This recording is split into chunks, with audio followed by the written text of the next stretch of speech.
Hi నమస్తే, నేను మీ సునీల్ కుమార్ గాజుల. నువ్వు బాగా ఇష్టపడ్డ వాళ్ళ ద్వారానే నువ్వు బాగా ఇబ్బంది పడే సమయం కూడా వస్తూ ఉంటుంది. Even at the same time నువ్వైతే ఎవరినైతే బాగా నమ్ముతూ ఉంటావో వాళ్ళ దగ్గరనే మోసపోవడానికి ఆస్కారం ఏర్పడుతూ ఉంటుంది. నీకు ఏదైతే బాగా ఇష్టం ఉంటుందో దాని ద్వారానే ఎక్కువ కష్టము నష్టము కూడా రావడానికి ఆస్కారం ఏర్పడుతూ ఉంటుంది.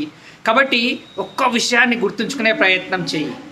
ఏదైతే నీకు బాగా ఆనందాన్ని కలిగిస్తూ ఉంటుందో దాని ద్వారానే బాగా బాధ కూడా కలుగుతూ ఉంటుంది.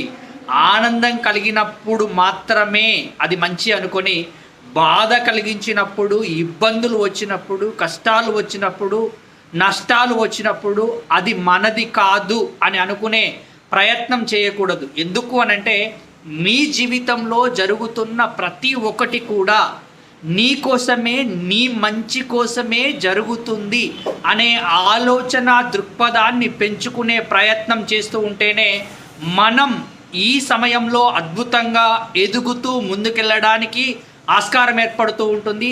ఆనందంగా ఉండడానికి ఆస్కారం ఏర్పడుతూ ఉంటుంది. ఎందుకు అనంటే ఈ సృష్టిలో సృష్టించబడిన ప్రతి ఒక్క జీవికి ముందే రాసి పెట్టుంటుందంట ఇలా జరగాలి అని. కాబట్టి ఏది జరుగుతున్నా కానీ నీ మంచికే అని ముందుకెళ్ళే ప్రయత్నం చేయి మిత్రమా.